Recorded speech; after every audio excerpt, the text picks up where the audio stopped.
أعوذ بالله من الشيطان الرجيم بسم الله الرحمن الرحيم ولما جاء موسى لميقاتنا وكلمه ربه قال رب أرني أنظر إليك قال لن تراني ولكن انظر إلى الجبل فإن استقر فكانه فسوف تراني فلما تجلى ربه للجبل جعله دكا وحر موسى صاعقا فلما أفاق قال سبحانك تبت إليك وأنا أول المؤمنين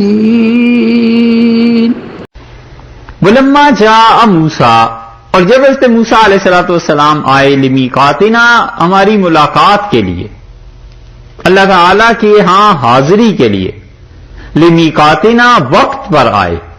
سب سے اچھا ترجمہ یہ ہے کہ وہ وقت پر آئے، یعنی وقت جو پورا ہو گیا تھا اس جگہ اس وقت پر آئے۔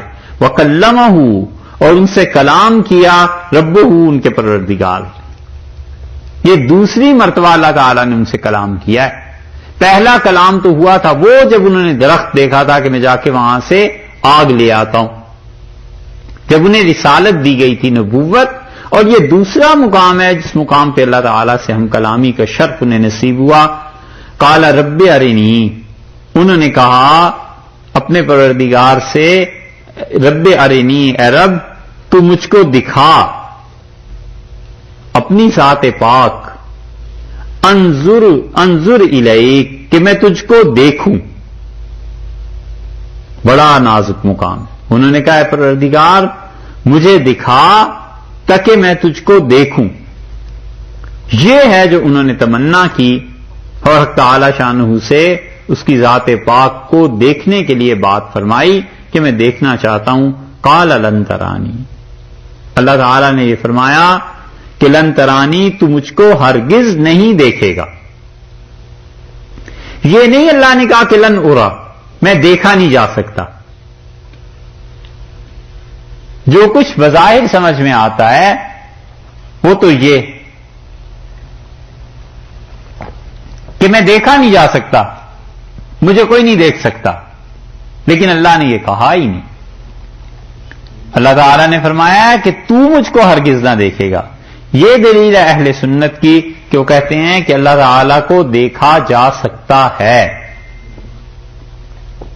اور یہی جھگڑا ہے معتزلہ کے ساتھ کہ معتزلہ کہتے ہیں اللہ کو سرے سے دیکھا ہی نہیں جا سکتا، اور اہل سنت کہتے ہیں اللہ نے یہ نہیں کہا کہ میں دیکھا نہیں جا سکتا، اللہ نے فرمایا آپ نہیں دیکھ سکتے۔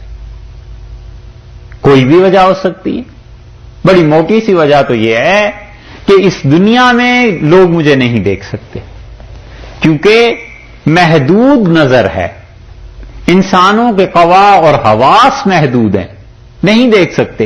آخرت میں جب آئیں گے یہ عقل، یہ نگاہ، یہ حواس کئی گنا ترقی کر چکے ہوں گے، وہاں دیکھ لیں گے۔ یہ تو نہیں فرمایا کہ مجھے نہیں دیکھا جا سکتا، یہ کہا ہے کہ تم نہیں دیکھ سکتے، یعنی میں ہوں اس طرح کا کہ مجھے دیکھا جا سکے مگر تم نہیں دیکھ سکتے، ہرگز نہیں دیکھ سکو گے۔ بس یہاں پہ بات پوری ہو گئی۔ اس لیے جتنی بھی چیزیں کسی کو حق تعالی شانہ کے متعلق نظر آتی ہیں نا، سب زیادہ سے زیادہ اللہ کی تجلیات ہیں، اس کی صفات ہیں۔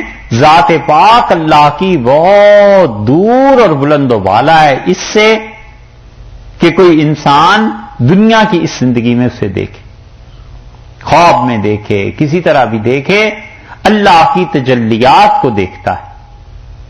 اور معتزلہ کا بنیادی دھوکہ یہی تھا کہ انہوں نے اللہ تعالی کی چیزوں کو قیاس کر لیا علیہ باللہ انسانوں پہ، اور انہوں نے کہا کہ ایسے ہو نہیں سکتا۔ یہ معتزلہ جو تھے ان کا عقیدہ اب بھی نام تو ان کا کوئی نہیں لیتے، کم لیتے ہیں، لیکن ان کے عقیدے بہت سے لوگوں میں پائے جاتے ہیں کہ جو کچھ بھی وہ اپنے زمانے میں کہتے رہے. علم کلام جو ہے بنیادی طور پر انہی چیزوں سے بحث کرتا ہے. کلام عربی کا لفظ ہے نا، تو کلام کے مطلب تو ہوا گفتگو، بات. اور آہستہ آہستہ یہ جو کلام کا لفظ ہے اس نے ایک اصطلاح کی صورت اختیار کر لی، اور اصطلاح ایسے ہو گئی کہ علم عقائد کی بحث اسلامی علوم و فنون میں جو صرف علم عقائد کی بحث ہے اس کو لوگوں نے علم کلام کہنا شروع کر دیا، اور متکلمین کا ایک مستقل گروہ پیدا ہو گیا جو صرف علم کلام پہ گفتگو کرتے تھے، جیسے امام راضی رحمت اللہ علیہ وغیرہ یہ امام ہیں علم کلام کے. ابو الحسن اشعری، امام ابو منصور ماتریدی رحمت اللہ علیہ یہ امام ہیں علم کلام کے، اور علم کلام پہ فلاسفہ نے بہت کچھ لکھا ہے اور ان معتزلہ نے. شریعت کی کچھ چیزیں ایسی ہیں جن کا تعلق نقل سے ہے. حدیث ہے مثلا رسول اللہ صلی اللہ علیہ وسلم سے نقل ہوتی چلی آئی، یہ خود قرآن پاک ہے، اس کی قراءتیں یہ نقل کی بنیاد ہے نا. اور دوسرا شریعت کا حصہ وہ ہے جو معقولات ہیں جن کی بنیاد عقل پہ ہے. منقولات کی اہم شاخیں اگر آپ دیکھنا چاہیں تو قرآن ہے، حدیث ہے، فقہ ہے، یہ سب منقول ہوتا چلا آیا ہے، نقل ہوتا چلا ہے.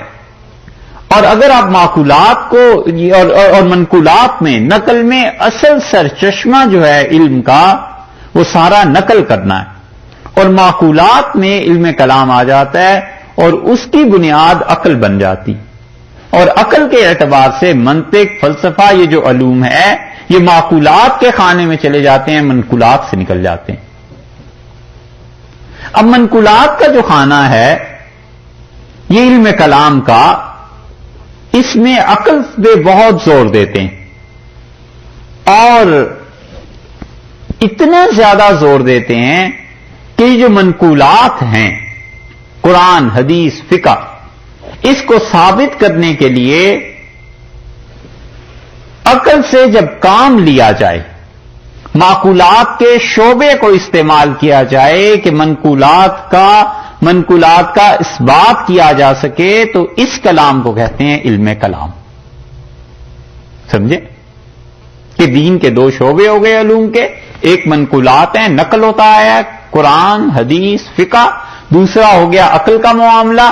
تو جو بھی عقل کی بات، وہاں پہ سرچشمہ عقل ہے سارے احکامات کا، یہاں پہ سرچشمہ نقل ہے. تو ان منقولات کو ثابت کرنے کے لیے کہ عقلی دلائل سے کیسے ثابت ہو، قرآن اللہ کی کتاب ہے، نقل ہوتا چلا ہے، اب تک ایک حرف اس کا تبدیل نہیں ہوا، آپ یہ سب کچھ جو بھی کہتے ہیں یہ نقل ہے نا، اس کو عقل سے کیسے ثابت کرنا ہے؟ وہ جو عقل اس کی خدمت کرے گی اور عقلیات کی بنیاد پر ان چیزوں کو ثابت کیا جائے گا، وہ ہے علم کلام. اور پہلی صدی میں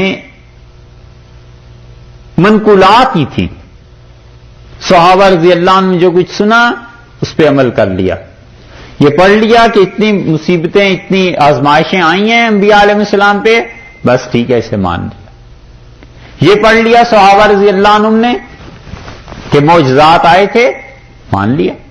تابعین میں بھی یہی رہا. ان لوگوں نے عقلیات کی طرف کبھی ایسی جستجو نہیں کی، بڑے سادہ، بڑے سچے ایمان والے لوگ تھے، نہ کبھی کسی بحث میں الجھے. انہوں نے کہا رسول اللہ صلی اللہ علیہ وسلم یہ بتایا ہے، دوسرے نے کہا بالکل سچ بتایا ہے، چپ کر کے اس پہ عمل کر لو. یہ فکر اور فلسفہ، یہ بحث اور تدقیق اسلام کا ابتدائی دور اس سے بالکل پاک تھا. وہ صرف اتنا عمل کرتے تھے کہ سمعنا و اطعنا، ہم نے سنا اور اس بات کو مان لیا. اور پہلی صدی ہجری جب ختم ہوئی ہے تو اسلامی دنیا میں جو بڑی بڑی تبدیلیاں آئی ہیں ان میں سے ایک تبدیلی تو یہ ہو گئی کہ سارا عجم اسلام میں شامل ہو گیا. کہاں حجاز مقدس حضور اقدس صلی اللہ علیہ وسلم کے وفات کے وقت کا عرب، اور کہاں سے عمر اور عثمان اور علی رضی اللہ عنہ کے زمانے کا اسلام کہاں کہاں جا پھیلا، یہاں تک کہ بر صغیر تک مسلمان پہنچ گئے، اور دوسری طرف وہ سمرقند، بخارا اور کہاں کہاں پہنچ گئے.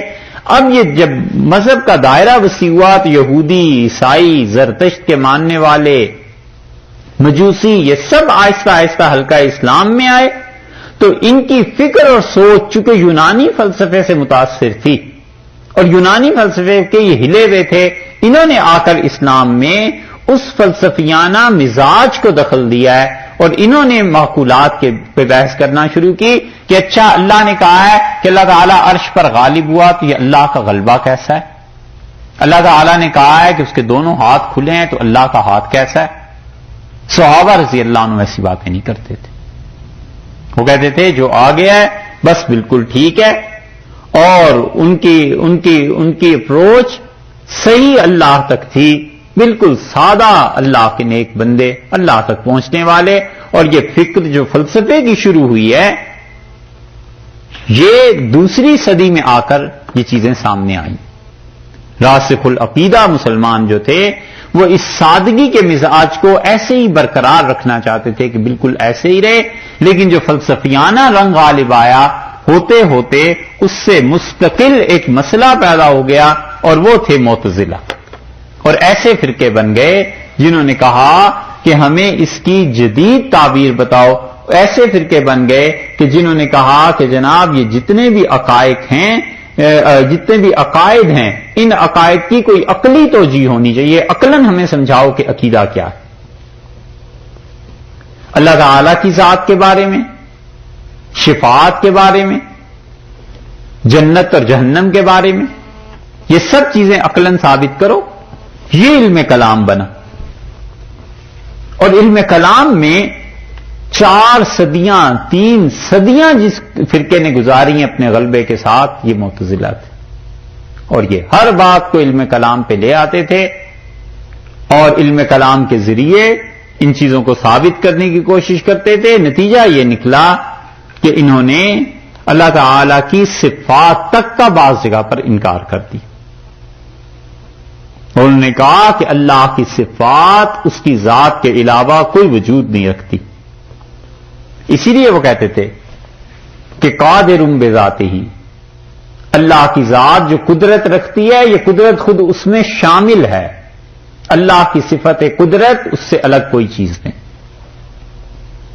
اور کہتے تھے کہ یہ علم، قدرت، حیات جس کو تم کہتے ہو زائدۃ علی ذاتہ ہی، یہ اللہ کی ذات سے الگ وجود کے تم قائل ہو گئے ہو. اور اہل سنت والجماعت کا معاملہ اس سے بالکل مختلف تھا. وہ کہتے تھے کہ دیکھو یہ جو چیزیں تم بتاتے ہو یہ گمراہی کی ہیں اور ہم ان چیزوں کے قائل نہیں ہیں. اور معتزلہ خالص عقلی استدلال کے مقابلے میں جتنی بھی احادیث آئیں، جتنی بھی قرآن کی آیات آئیں ان کو گول مول کرتے تھے، ان کی تعویل کرتے تھے، ذرا جھجک محسوس نہیں کرتے تھے. اسی لیے ان کے بڑے بڑے ائمہ حتیٰ کہ زمخشری جیسا آدمی لکھتا ہے کہ اہل سنت یہ تو عقل سے کام نہیں لیتے، یعنی گدھے ہیں. وہ کہتا ہے جو بھی اوپر سے آ گیا بس مانتے چلے جاتے ہیں. یہ عقل کو بنیاد بنا کر پھر اس سارے مکتبہ فکر کو تبدیل کرنے کی کوشش میں تھے. اسی لیے معتزلہ نے صاف انکار کر دیا کہ آخرت میں اللہ کو نہیں دیکھا جا سکے گا. انہوں نے اس آیت کو دلیل اپنی بنا لیا. انہوں نے کہا اللہ تعالی نے فرمایا ہے کہ لن ترانی، تو ہرگز مجھ کو نہ دیکھے گا. انہوں نے کہا اللہ کو دیکھا ہی نہیں جا سکتا، الیاذ باللہ.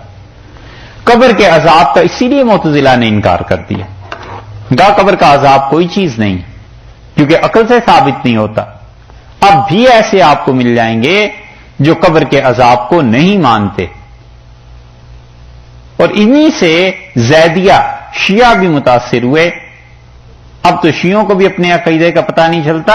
زیدیہ فرقہ مستقل انکار کرتا رہا اور ان کا قبر کا عذاب کوئی چیز نہیں. کہتے تھے عقل سے ثابت نہیں ہوتا. منکر نکیر کے سوالات کوئی چیز نہیں. یاجوج ماجوج دجال قیامت کے آثار سب کا انہوں نے انکار کر دیا. انہوں نے کہا یاجوج ماجوج اگر کوئی قوم ہے تو بتاؤ وہ کہاں ہے. یہ آپ نے دیکھا معتزلہ مر گئے، نام ان کا یعنی ختم ہو گیا، لیکن وہ چیزیں اب تک لوگوں میں پائی جاتی ہیں. کتنے ہی لوگوں میں ملتے ہیں، کہتے ہیں جی یہ دجال کیا چیز ہے، یاجوج ماجوج کیا چیز ہے. کچھ نہیں، ہم نہیں مانتے ان چیزوں کو، الیاذ باللہ. کرامن کاتبین، حوض کوثر، پل صراط، نبی کریم صلی اللہ علیہ وسلم کا حوض کوثر پہ تشریف فرما ہونا، لوگوں کو پانی دینا پلانا، اس سب کے معتزلہ انکار کرتے تھے، اور حتیٰ کہ وہ کہتے تھے جنت اور جہنم اب نہیں ہے، قیامت میں اللہ پیدا کرے گا. یہ بھی ان کے عقائد میں تھا. اور اولیاء اللہ کی کرامات، اس کا بھی وہ رد کرتے تھے، کہتے تھے کوئی کرامت نہیں. قرآن پاک کی اس تفسیر میں یا تشریح میں کئی مقامات ایسے گزرے ہیں جہاں پہ ہم نے ان کا نام نہیں لیا، صرف اہل سنت والجماعت کا عقیدہ بیان کیا ہے کہ ہمارا یہ عقیدہ ہے، اور حقیقت میں وہ رد ہے یا خارجیوں کا یا معتزلہ کا، کیونکہ ہم اتنی لمبی بحث کر نہیں سکتے، وقت اتنا ہے نہیں. اس مسئلے کو آج اس لیے تفصیل سے بیان کر رہے ہیں کہ اس آیت پہ پہنچ کے انہوں نے اللہ کو دیکھنے کا قیامت میں بھی انکار کر دیا کہ اللہ تعالیٰ کو دیکھا ہی نہیں جا سکے. اور اسی طرح یہ مرض آج کل بھی ہے، دعا کی افادیت کے وہ منکر تھے، وہ کہتے تھے دعاؤں سے کچھ نہیں ہوتا. اب بھی ایسے لوگ مل جائیں گے جو کہیں گے میاں محنت کرو، پیسے بینک میں آتے ہیں، جاؤ کھانا خریدو کھاؤ، دعا کا کیا چکر ہے اس میں، چھوڑو دعاؤں کو.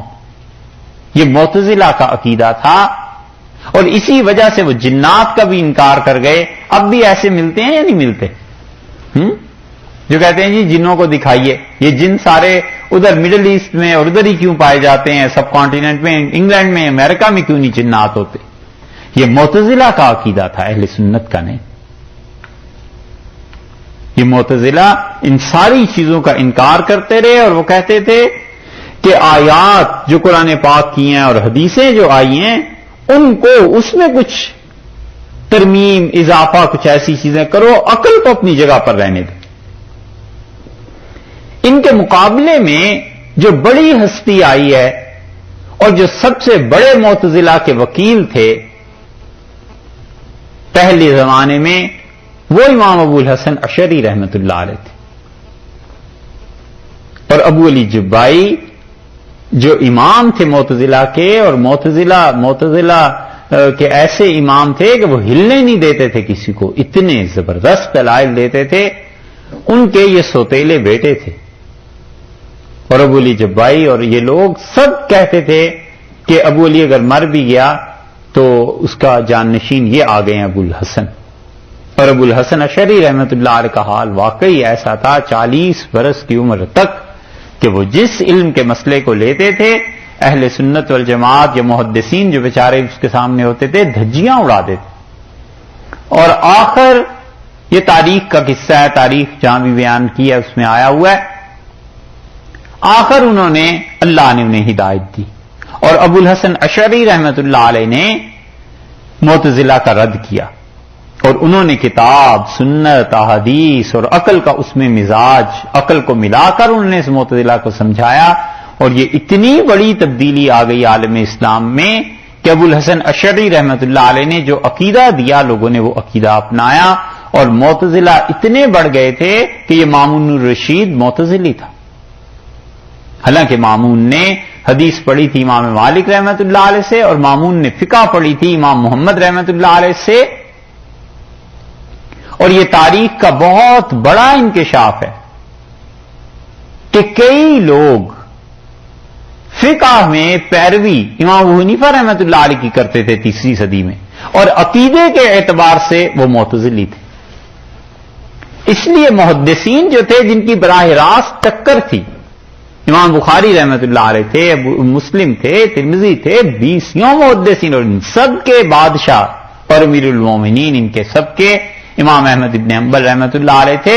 معتزلہ نے انہیں سزا دلوائی، تو محدثین کو نفرت تھی معتزلیوں سے، اور معتزلہ کو نفرت تھی محدثین سے. اب جتنے حنفی فقہا تھے بہت سے ایسے ملیں گے جو اپنے عقیدے کے اعتبار سے معتزلی ہوتے تھے اور اپنی فرع فقہ کے اعتبار سے حنفی ہوتے تھے. تو حنفیوں سے محدثین کے درمیان یہ چڑ ایک پیدا ہو گئی کہ اچھا تم حنفی ہو تو پھر تم ضرور معتزلی بھی ہوگے، لہذا تم نکلو. وہ کہتے جی معتزلی نہیں ہے، اچھا پھر بیٹھ جاؤ. یہ گویا کہ تاریخ میں ایسا مرحلہ گزرا ہے. اس لیے حنفی بدنام ہے کہ یہ حدیث پہ عمل نہیں کرتے. محدثین کہتے ہیں ان کے پاس حدیث ہی نہیں ہوتی. اور لوگ لاتے ہیں حوالے 3 صدی کے 4 صدی کے، جبکہ شدید تناؤ اور ٹکراؤ تھا اشاعرہ کا، معتزلہ کا، حنفیوں کا، ان سب کا۔ تو ابو الحسن اشعری رحمت اللہ علیہ نے پھر عقیدے کا اثبات شروع کیا۔ انہوں نے کہا جنت اور جہنم بھی بن چکی ہیں، برحق ہیں، قبر کا عذاب بھی ہے، شفاعت بھی حضور اقدس صلی اللہ علیہ وسلم کیا ہے، جنات بھی ہیں، لیکن وہ اتنا شدید رد تھا معتزلہ کا کہ ابو الحسن اشعری رحمت اللہ علیہ نے ہر اس بات کو جس پہ معتزلہ عقل لاتے تھے ابو الحسن رحمت اللہ علیہ انکار کرتے تھے، یہ ایک دوسرے کے مقابلے میں آ گئے۔ اور اس وقت ایک تیسری ہستی پیدا ہوئی اور وہ تھے سمرقند میں، وہ تھے امام ابو منصور ماتریدی رحمت اللہ علیہ۔ وہ چونکہ اس میدان جنگ سے دور تھے، بغداد میں، ان سارے علاقوں میں، عراق میں، حجاز میں، حرمین شریفین میں معتزلی اور اشعری آپس میں ایک دوسرے سے لڑ رہے تھے۔ تو ابو منصور ماتریدی رحمت اللہ علیہ کی شخصیت جو تھی وہ تھے پکے حنفی، اور انہوں نے اس میدان جنگ سے دور بیٹھ کر دونوں کے عقیدوں کو پڑھا کہ اس کا یہ عقیدہ ہے، اس کا یہ عقیدہ ہے۔ تو انہوں نے کہا ان چیزوں میں معتزلہ ناجائز ہیں، زیادتی کرتے ہیں، کتاب و سنت سے یہ چیزیں ثابت ہیں، ابو الحسن اشعری رحمت اللہ علیہ سچ کہتے ہیں۔ اور پھر انہوں نے فرمایا کہ یہ 9-10 چیزیں ایسی ہیں جس میں ابو الحسن اشعری رحمت اللہ علیہ صرف معتزلہ کے رد کے لیے انہیں کہتے ہیں کہ درست ہے، حالانکہ یہ درست نہیں ہے۔ اور انہوں نے اپنے دلائل لکھے، اور امام ابو حنیفہ رحمت اللہ نے جو کتاب لکھی تھی فقہ اکبر، یہ بھی بہت بڑا دھوکہ ہے کہ امام ابو حنیفہ رحمت اللہ کوئی کتاب ہی نہیں ہے، سبحان اللہ۔ امام ابو حنیفہ رحمت اللہ نے لکھی تھی فقہ اکبر، یہ فقہ اکبر 2 آدمیوں نے لکھی ہے، ایک امام ابو حنیفہ رحمت اللہ علیہ کوفی اور ایک ابو حنیفہ بخاری۔ بخارا میں حنفیوں کا بڑا زور تھا، ماوراء النہر میں سارے حنفی تو ہوتے تھے، تو وہاں پہ ایک صاحب علم بزرگ تھے، ان کا نام بھی ابو حنیفہ تھا، انہوں نے بھی فقہ اکبر لکھی ہے۔ یہ جو فقہ اکبر امام ابو حنیفہ رحمت اللہ نے لکھی تھی عقیدے کے باب میں، اس کی شرح کی ابو منصور ماتریدی رحمت اللہ علیہ نے جو سمرقند وغیرہ میں تھے۔ سمجھ آ رہی بات ہماری؟ اور یہ جو دوسرے تھے نا ابو حنیفہ بخاری رحمت اللہ علیہ، ان کی کتاب بھی ہے فقہ اکبر، اس کی شرح لکھی ہے ملا علی قاری رحمت اللہ علیہ وغیرہ نے، نول کشور میں چھپی تھی۔ نول کشور اتنا زبردست یہ مطبع تھا، ختم ہو گیا لکھنؤ کا، لیکن کمال کیا انہوں نے، اتنی اچھی کتابیں چھاپی۔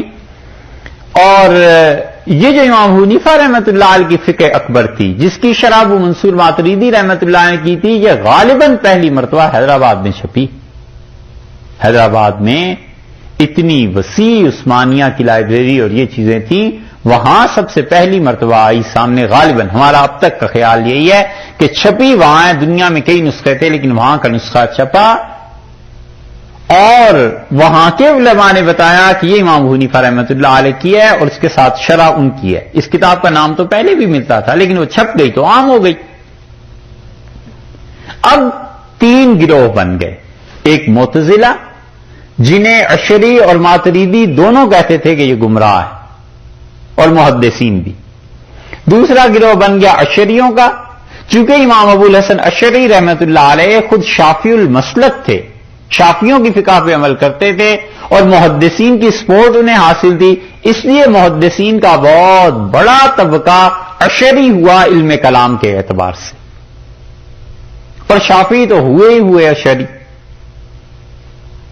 اور جو حنفی تھے انہوں نے کہا کہ یہ دونوں ایک دوسرے کے رد میں ہیں، تو رد میں ایک دوسرے سے کچھ عقیدے میں 19-20 ہو بھی جاتا ہے۔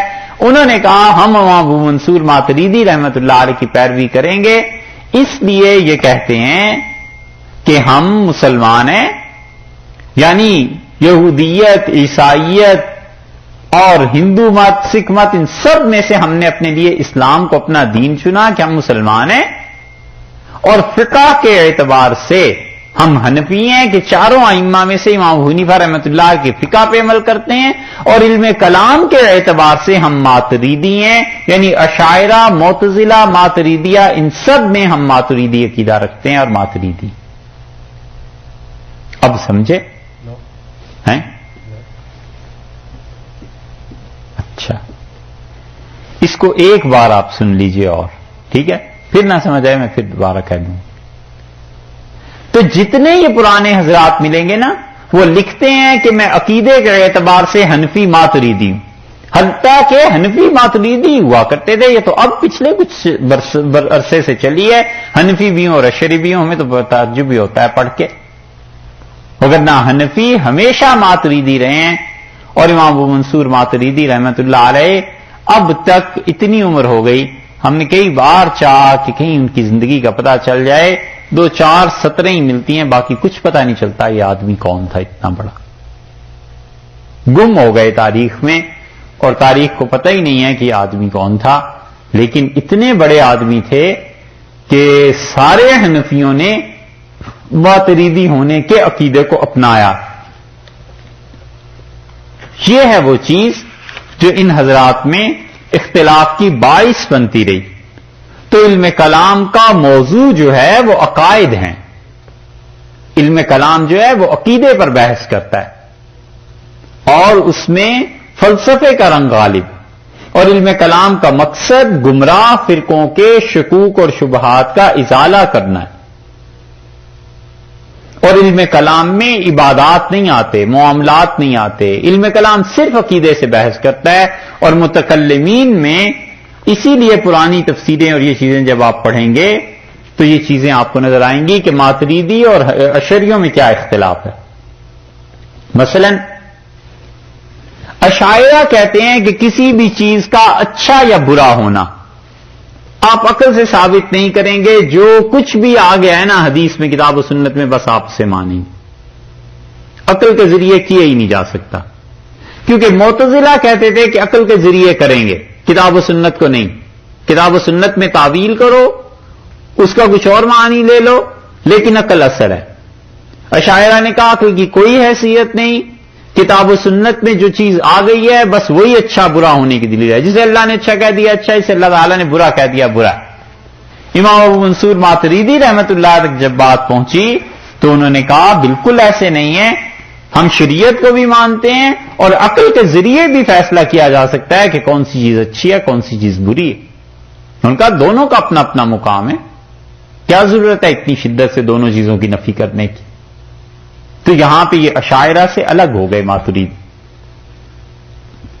اشاعرہ کے نزدیک بڑی پرخطر بات ہے، لیکن اس لیے عرض کر رہے ہیں کہ اللہ جانے اب لوگ کیوں نہیں عقیدے کی اور ان چیزوں کی بات کرتے. اشاعرہ کے نزدیک اللہ تعالیٰ چاہے تو بندوں پر ظلم کر سکتا ہے.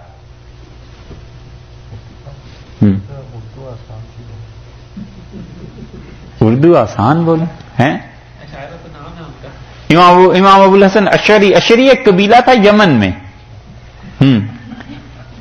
اشعری ایک قبیلہ تھا یمن میں. حضرت ابو موسیٰ اشعری رضی اللہ عنہ ادھر سے ہی ہیں. اسی قبیلے میں آگے ایک شخصیت پیدا ہوئی ابو الحسن اشعری، نہ ابو موسیٰ اشعری رضی اللہ عنہ جو صحابی تھے. ابو موسیٰ اشعری رضی اللہ عنہ ہی کے قبیلے میں انہی کے پڑپوتے یا اس سے بھی بعد ایک بزرگ آئے امام ابو الحسن اشعری. تو ابو الحسن اشعری رحمت اللہ کے جتنے ماننے والے ہیں وہ اشاعرہ کہلائے. اشاعرہ کہتے ہیں کہ اللہ تعالیٰ چاہے ظلم کرنا کر سکتا ہے، کوئی اسے منع نہیں کر سکتا، اس لیے کہ مخلوق ساری اس کی ہے، جیسے چاہیں کریں. معتزلہ کہتے ہیں اللہ کے لیے ضروری ہے کہ ظلم نہ کرے، خدا پہ پابندی لگنی چاہیے، الیاذ باللہ خدا پہ پابندی ہے. یہی مسئلہ جب امام ابو منصور ماتریدی رحمت اللہ علیہ کے پاس پہنچا تو انہوں نے کہا اللہ ظلم کرنا چاہے کر تو سکتا ہے، لیکن عقلاً محال ہے، نہیں ہو سکتا کہ خدا اپنے بندوں پر ظلم کرے. کہا ہے یہ اللہ ہی کے اختیار اور قبضے کی چیز، ہم اس سے انکار نہیں کرتے، لیکن بالفعل یہ واقع ہو جائے کہ حقیقت میں اللہ نے کہیں ظلم کر دیا، یہ نہیں ہوا، نہ ہوگا. یہ تھا ماتریدی اور اشعری جہاں پہ آ کے آپس میں. تو وہ اس آیت کو کیسے ایکسپلین کرتے ہیں؟ اللہ اپنے بندوں پہ ہرگز ظلم نہیں کرتا. کیسے ایکسپلین کرتے ہیں اس کو؟ وہ کہتے ہیں اگر خدا چاہے کہ ظلم کرے تو کر سکتا ہے. ہم کہتے ہیں اس کا وقوع نہیں ہوا، کبھی بھی نہیں ہوا. اشعری کہتے ہیں کہ ہاں اگر اللہ چاہے تو ظلم کر سکتا ہے. اشاعرہ کے نزدیک اللہ تعالیٰ کے جتنے افعال ہیں نا، ان میں کوئی نہ کوئی مصلحت اور حکمت ہو، یہ ضروری نہیں۔ وہ کہتے ہیں کوئی ضروری نہیں کہ اللہ تعالیٰ کوئی حکم دے تو اس میں ضرور کوئی حکمت بھی ہو، تم بس مانو۔ ہم ماتریدی کہتے ہیں کہ اللہ تعالیٰ کا یہ حق ہے، ثابت ہے، حق تعالیٰ شانو ہمیں کسی بھی کام کا حکم دے جس میں کوئی حکمت ہماری سمجھ میں نہیں آتی، یہ بالکل ٹھیک ہے، لیکن اللہ کے کاموں میں حکمت ہے۔ کسی کی عقل اس تک پہنچ جاتی ہے، کسی کی نہیں پہنچتی۔ اللہ کا کوئی کام حکمت سے خالی نہیں ہے۔ یہ ہے اشاعرہ اور ماتریدیہ کا فرق۔ وہ کہتے ہیں کہ اللہ تعالیٰ کسی آدمی کو کہے کہ اس درخت پہ اترتے رہو، چڑھتے رہو، سارا دن اترتا چڑھتا رہے گا، اس میں کیا لاجک ہے، کیا حکمت ہے؟ اشاعرہ کہیں گے بالکل ٹھیک ہے، اللہ کا حق بنتا ہے، وہ مالک ہے، جیسے چاہے کرے۔ ماتریدیہ کہتے ہیں ہے تو ٹھیک، لیکن کوئی نہ کوئی حکمت اس میں ضرور ہوگی، حکمت کے علاوہ حق تعالی شانو کے فعل نہیں ہوتے۔ اور معتزلہ وہ سرے سے انکار کر دیں گے، وہ کہیں گے خدا اگر یہ کرے گا علیہ باللہ تو ظلم کرے گا۔ ایسے اختلافات ہیں کہ اشاعرہ اور معتزلہ یہ دونوں آپس میں ایک دوسرے کے سامنے تھے۔ ایک اور اختلاف آخری بات کرتے ہیں۔ اشاعرہ کہتے ہیں کہ اللہ تعالیٰ چاہے تو بندوں پر کوئی ایسی چیز مسلط کر سکتا ہے جو بندے کی طاقت سے ہی باہر، اور بندہ نہ کر سکے اور اسے جہنم ہو، ٹھیک ہے۔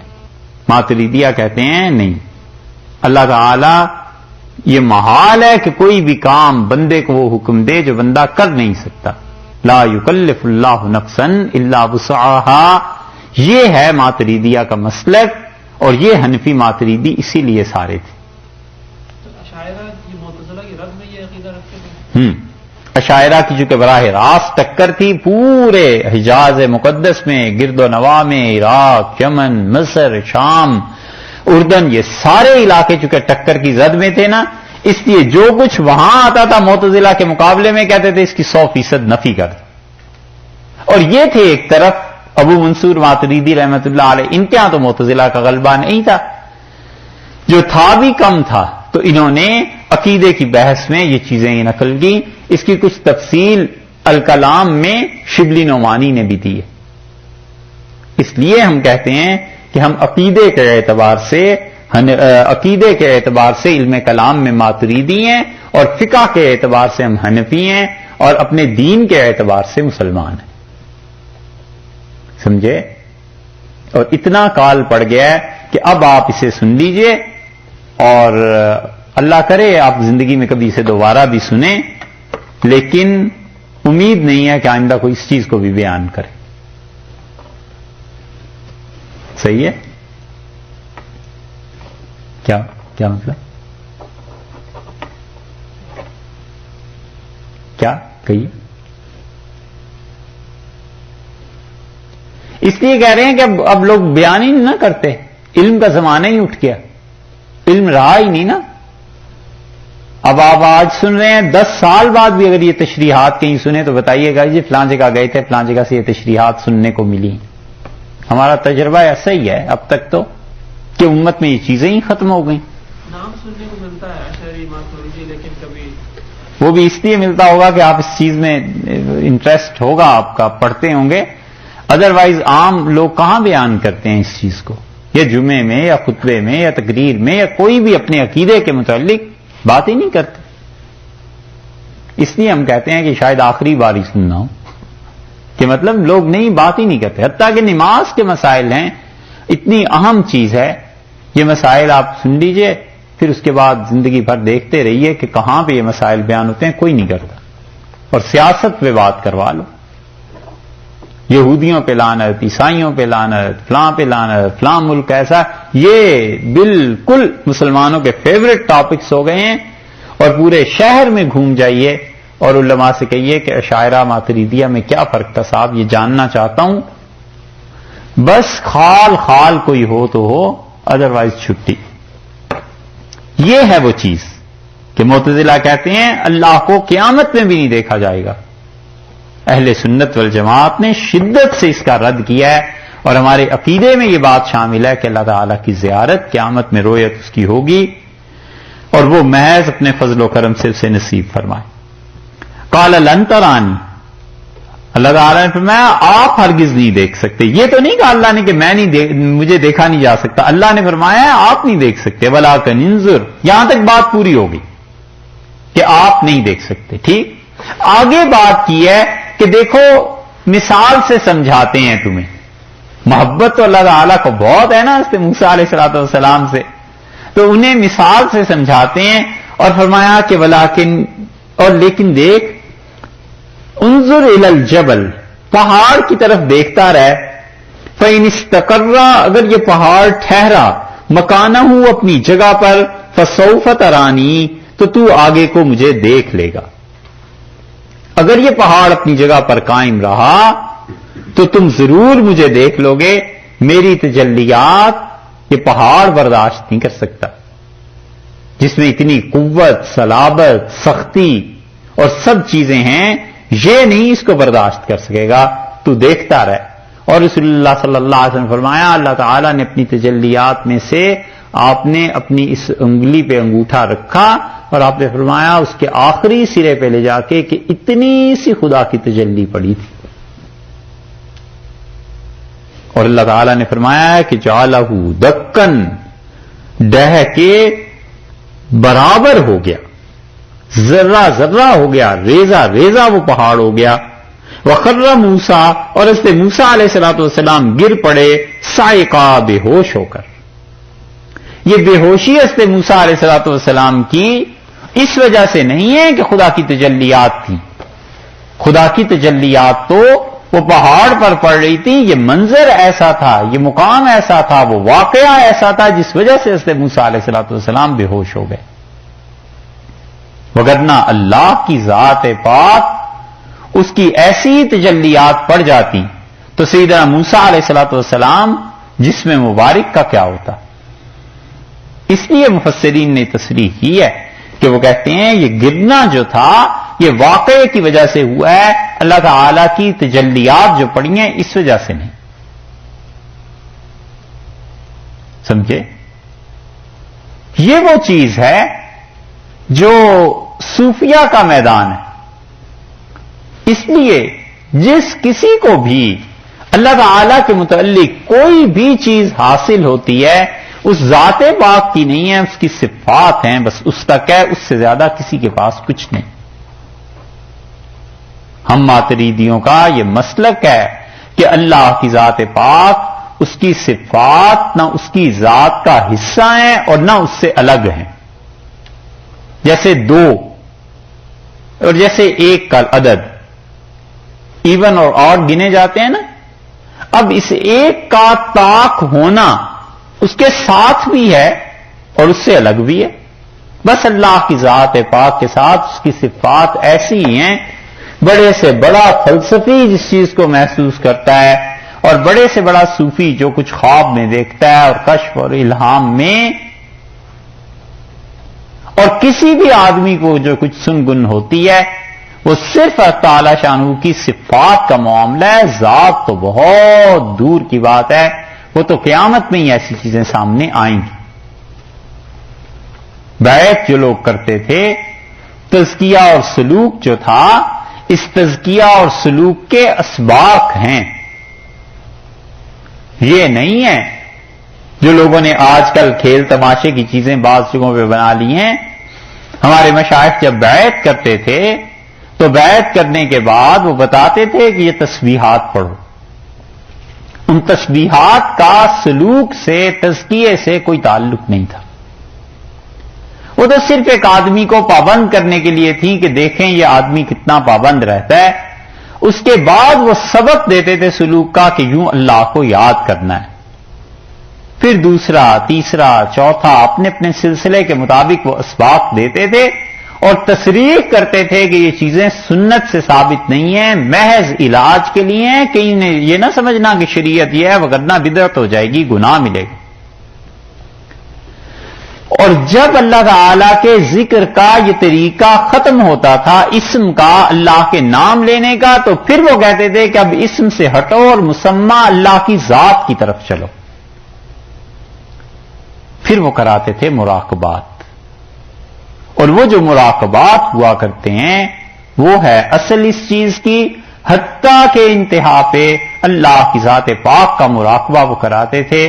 اور اللہ تعالیٰ کی ذات پاک کا مراقبہ ایسا شدید ہے کہ وہ صبح ہو اور شام کو حالت بدل جائے، شام ہو تو صبح کی حالت بدل جائے.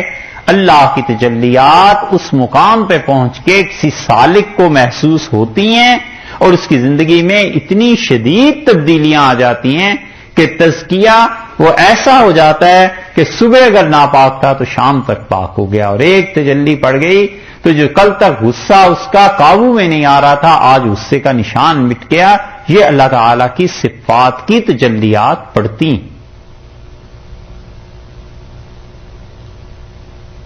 اور ہمارے مشائخ میں سب سے بڑا مقام، سب سے بڑا مرتبہ، اور جس جگہ پر یہ چیز فرض میں داخل تھی اس وقت بھی اور اب تک، وہ حضرت مدنی رحمت اللہ علیہ کا سلسلہ ہے. مولانا سید حسین احمد صاحب مدنی رحمت اللہ علیہ کسی کو اجازت نہیں دیتے تھے جب تک کہ مراقبہ ذات نہ آ جائے. دیوبند میں جتنے بھی مشائخ رہے ہیں ان سب کے ہاں یہ چیز رہی کہ وہ سلوک اور بیعت میں چلاتے تھے سالک کو یہاں تک کہ مراقبہ ذات آ جائے. اور حضرت مدنی رحمت اللہ علیہ مراقبہ ذات میں حضرت حاجی امداد اللہ صاحب مہاجر مکی رحمت اللہ سے چشتی صابری زیادہ عام ہوئے. اور یہ چیز رہی حضرت سید احمد شہید رحمت اللہ علیہ کے سلسلے میں بھی، حضرت کے ہاں بھی مراقبہ ذات پہ زور تھا. اور حضرت حاجی امداد اللہ صاحب مہاجر مکی رحمت اللہ علیہ کے ہاں بھی سلوک کے اسباق تھے. ان کے بعد مولانا رشید احمد صاحب گنگوئی رحمت اللہ علیہ جو ان کے خلیفہ تھے، ان کے یہاں نہ صرف یہ کہ سلوک کے اسباق تھے بلکہ کسی آدمی کو مراقبہ ذات میں جب اچھی طرح رسوخ حاصل ہو جاتا تھا پھر جا کر خلافت کی بات ہوتی تھی. اسی لیے حضرت کے 28-30 خلفاء ہوئے ہیں، زیادہ ہوئے ہی نہیں، وہاں خلافت کی بات ہی نہیں ہوتی تھی. فرماتے محنت کرو. اور حضرت مدنی رحمت اللہ علیہ کے یہاں مراقبہ ذات جب اجازت دیتے تھے کہ یہ مراقبہ کرو، پھر ساتھ خلافت بھی بعض اوقات دے دیا کرتے تھے، بعض اوقات حضرت کام کراتے تھے. اور بھی یہ چیز رہی ہے یا حضرت مدنی رحمت اللہ علیہ کے یہاں اور یا پھر یہ رائے پور میں آ گئی تھی. اور ایک چیز یہ چلی کہ اب دیوبند کے بعض حلقے وہ اس بات کی فکر ہی نہیں کرتے کہ اس سالک نے ذکر کیا ہے یا نہیں کیا، مراقبات کیے ہیں یا نہیں کیے. بس دیکھتے ہیں اچھا تمہارا لین دین ٹھیک ہو گیا، نمازوں کے پابند ہو گئے ہو، گناہ نہیں کر رہے، خلافت ہو گئی، چلو جی خلیفہ یہ بن گئے، آگے تم بھی بیعت کیا کرو، آگے پھیلاؤ. بڑے احتیاط سے کہتے ہیں کہ یہ سارے سلسلے ہماری نظر میں ہیں اور یہ سلسلے اسی طرح تباہ ہو جایا کرتے ہیں کہ جب خلافتیں ایسی ملنے لگیں کہ کسی نے 4 خواب اچھے دیکھ لیے، چلو تم خلیفہ ہو گئے، کسی آدمی نے بیعت کر لی اور پھر اس کے بعد اس کے تھوڑے سے حالات ٹھیک ہوئے، تم بھی خلیفہ، تم بھی خلیفہ. پرانے حضرات تو اتنی آسانی سے بیعت نہیں کرتے تھے جتنے اب آسانی سے دیوبندی حلقوں میں خلافتیں ملنے لگی. اوروں کو تو ذکر ہی کیا. ٹھیک اس سے پہلے نقشبندیہ سلسلے میں یہ چیز پیش آئی اور اس سے بھی پہلے یہ چشتی نظامی جو تھے، جب خلافتیں ان کے ہاں عام ہوئیں تو چشتی نظامی آہستہ آہستہ نظام الدین اولیاء رحمۃ اللہ کا سلسلہ بڑا محدود ہو گیا. پھر ان کی جگہ اکبر کے زمانے میں یہ سلسلہ آنا شروع ہوا نقشبندی مشائخ کا. حاجی امداد حضرت خواجہ باقی باللہ رحمۃ اللہ تشریف لائے، پھر حضرت مجدد رحمۃ اللہ علیہ آئے اور پھر تو چاند لگ گئے اس سلسلے کو. اور نقشبندی جو آ کر ختم ہوئے ہیں کئی جگہ پر، ان میں بھی یہی بات آ گئی تھی کہ جس نے 2 سبق پڑھ لیے، چلو جی تمہیں بھی خلافت ہو گئی، تم بھی بیعت کرو، تم بھی بیعت کرو. اور لوگوں نے جب دیکھا کہ اسے صوفی کہتے ہیں، اس میں تو کوئی محنت کی عادت ہی نہیں، کوئی خدا سے تعلق ہی نہیں، کوئی چیز ہی نہیں، وہ سلسلے کا زوال آئے. اور اب یہ دیوبندیت کا آخری دور جو آ رہا ہے نا، جس میں تطہیر کی، پاک کرنے کی نہیں ضرورت ہے. اب ایسے آ گئے ہیں کہ بیعت ہوئی اور خلافت مل گئی، بس جاؤ. نہ کوئی ذکر، اذکار، مراقبہ، سلوک، اس کے سبق، جیسے سبق پڑھتے ہیں مدرسے میں ان چیزوں میں، یہ نیچی چیزیں ہی نکل گئیں. نتیجہ اس کا یہ نکلتا ہے کہ ایسے لوگوں کے ساتھ نسبت آگے چلتی بھی نہیں.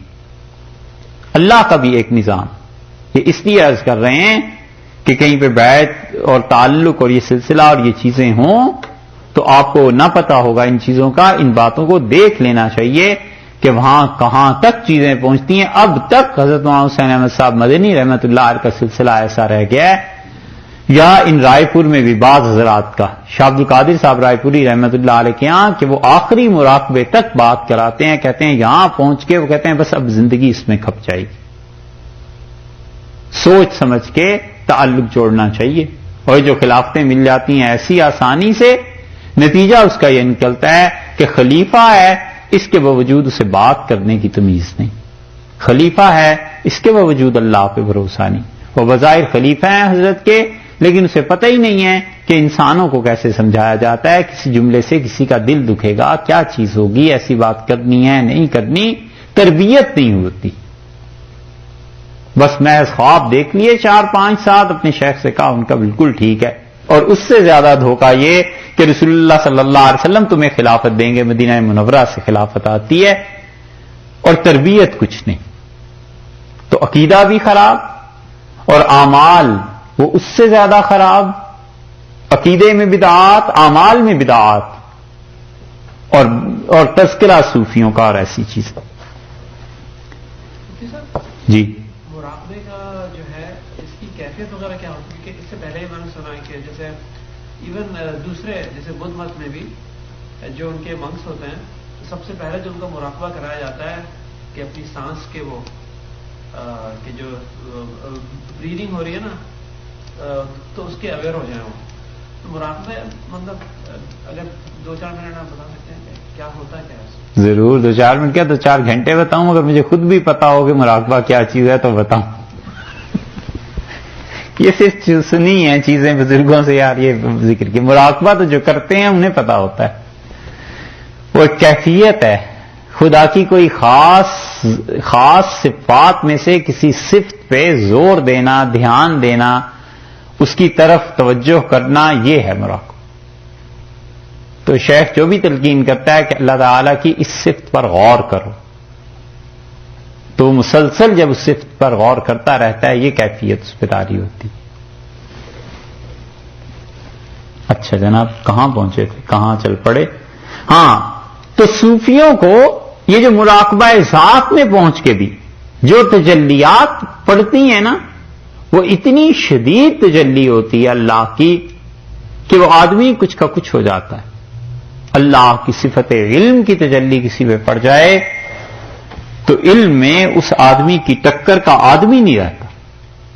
اور اللہ تعالی کی محبت کی صفت کی تجلی کسی پہ پڑ جائے تو جتنے مسائب، تکالیف اور پریشانیاں اسے دیکھنی پڑتی ہیں، ایسا آدمی کوئی نہیں ملتا. یہ سب کی سب چیزیں اس ذات پاک کی، لیکن ذات وہ وراء الورا ثم وراء الورا. اللہ کی ذات بہت بلند و بالا، بہت بلند و بالا ہے. اس کا کھوج لگانا اور اس کی ذات پاک تک بات کرنے کی رسائی، یہ سب چیزیں بہت دشوار ہیں. بس جس کو خبر ہوتی ہے پھر اس کی خبر نہیں آتی. چیزیں جو ہے نا، یہ بھی لکھتا ہے سپینوزا. ہاں، اسے اس یہودی کو کچھ خبر ہوئی تھی. بعض چیزیں ایسی لکھتا ہے یہ یہودی، لیکن بعض چیزیں ایسی لکھتا ہے کہ رہ کے خیال آتا ہے ہمیں کہ اسے کوئی نہ کوئی چیز پتہ چل گئی تھی اور بیچارہ آگے چل نہیں سکا، کچھ ہوا ہے اس کے ساتھ. چلو جی، ہمیں کیا، ہم تو اپنا پڑھیں. فلما تجلی ربہ للجبل، اور جب اس کے پروردگار نے تجلی ڈالی پہاڑ پر، جعلہ دکن، پہاڑ کا وہ حصہ جس پہ تجلی پڑی ریزہ ہو گیا. وخر موسیٰ صاعقا، اور موسیٰ علیہ الصلوۃ والسلام اس واقعے سے بے ہوش ہو کر گر پڑے.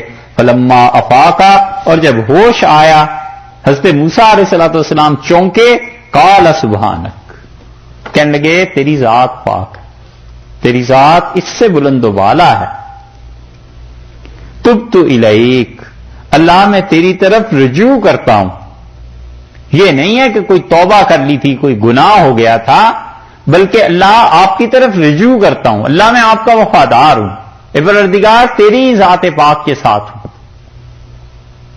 ٹھیک ہے، اس کا یہ مطلب نہیں ہے کہ کوئی گناہ تھا.